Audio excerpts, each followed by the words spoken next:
Hello everyone. Welcome back to our podcast. Leto II was forced to undergo an infusion of spice essence, which led him into a period of unconsciousness and intense challenge.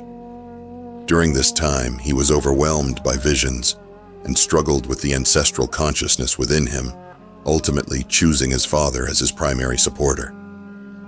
After this ordeal, Harum, one of his greatest human ancestors, took a dominant position inside him. Unlike Alia's internal chaos, the consciousnesses within Leto II were orderly, understanding that without Leto II, the universe would fall into chaos. Having foreseen a dreadful future for humanity, he firmly believed that his golden path was the only way to prevent human extinction. Before he could be tested again, Leto II fled back to the desert. Meanwhile, Duncan Idaho returned to Arrakis and reported the full details of the Jessica incident to Alia. Alia mistakenly thought Duncan's actions were a misunderstanding of her commands, though it was actually his deliberate betrayal. Thus, Alia decided to arrange an accident for Duncan, as he had become too dangerous. As a mentat, Duncan Idaho saw through this clumsy trap and escaped the scene by piloting an ornithopter. His eyes, manufactured by Talilax and containing multiple facets, allowed him to recreate the image of the old Alia at will. However, he couldn't deceive himself for long, realizing that the old Alia no longer existed, and that the current one was merely a shell containing numerous tumultuous lives. Meanwhile, Leto II's escape led to a confrontation between Namri and Gurney.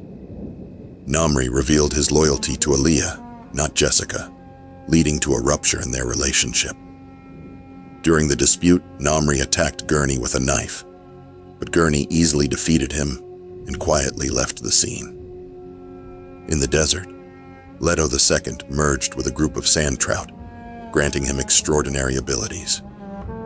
Due to the high concentration of spice in his blood, the Sandtrout mistakenly thought it was water and clung to his body, forming a second skin-like covering. Leto II precisely controlled his biological tissues and metabolism, successfully integrating the newly formed skin and preventing rejection reactions. This process was a key step in achieving his Golden Path plan. His body was now enveloped in a still suit made of Sandtrout, transforming him beyond mere humanity. He wandered the desert, slowing down the ecological transformation of the planet Arrakis by destroying water reservoirs. During this time, Leto II encountered a preacher riding a sandworm. The sandworm stopped before Leto II, like a tamed beast, bringing a shocking moment for Paul. In their vision of the future, Paul and Leto II saw a future war threatening human survival, only avoidable through the prophesied ultimate cosmic battle, Kralizek. Compared to this, Muad'Dib's jihad seemed like a mere picnic on Caladan. After escaping from Alia, Duncan Idaho arrived in a neutral zone controlled by Stilgar. Although Stilgar tried to remain neutral between Alia and the Fremen rebels, Duncan provoked his anger by killing Alia's lover, Javid, and insulting Stilgar. Enraged, Stilgar killed Duncan, then realized it was Duncan's strategy. Despite possibly wanting Duncan dead privately, Stilgar had to show a vengeful stance publicly, compelled by Fremen tradition. Thus, Stilgar had no choice but to join the rebels. He remembered Leto II's warning and fled into the desert with Ganima.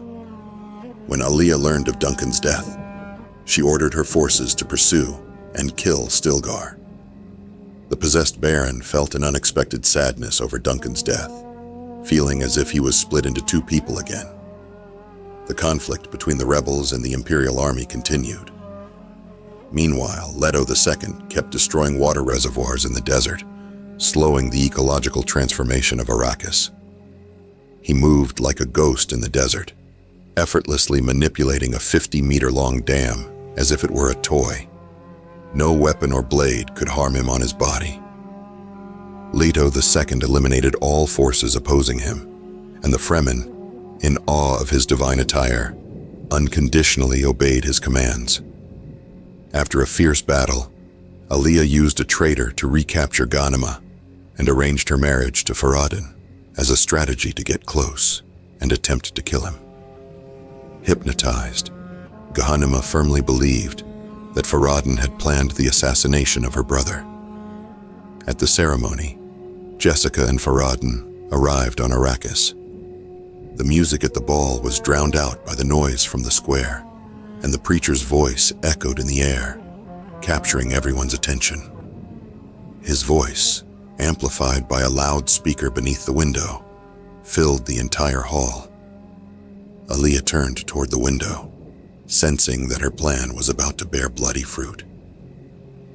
Paul watched his daughter launch a deadly strike at Farad'n, and it seemed everything was about to end. Alia felt a triumphant victory as she watched the preacher standing in the square. However, the preacher had foreseen his own death and publicly denounced Alia from above as a blasphemer. At that moment, everyone was shocked, and Alia froze. Then, followers of Alia hidden in the crowd broke the silence with angry shouts. In the chaos, a priest in front of Alia, Farad'n, and Jessica killed the preacher. The crowd let out cries of pain, and Farad'n was shocked by Alia's angry expression, while Jessica stood quietly, already knowing the preacher's true identity. Just then, a door made of thick steel plates suddenly collapsed inside the room, signaling the success of their plan. Leto II will now lead humanity on the path known as the Golden Path. Alia attacked Leto II with a knife, but he easily subdued her. Leto II offered to help her fight the conflicting consciousnesses inside her, which ultimately led to Alia's complete breakdown. She spoke in multiple languages and different voices until Baron Harkonnen took control. Faced with the choice between trial and suicide, Alia chose to jump from a high window in a final act of resistance against Baron's control, ending her life. Afterward, Leto II gathered all the tribal leaders and demonstrated his nearly invincible power in front of them. He ascended the Golden Lion throne with his strong and indestructible body and received the loyalty of the tribal leaders. Leto II decided to marry his sister Ghanima to consolidate power, although he was no longer able to have children. Therefore, Farad'n agreed to marry Ghanima in secret, and the future of the empire would be passed on to their descendants.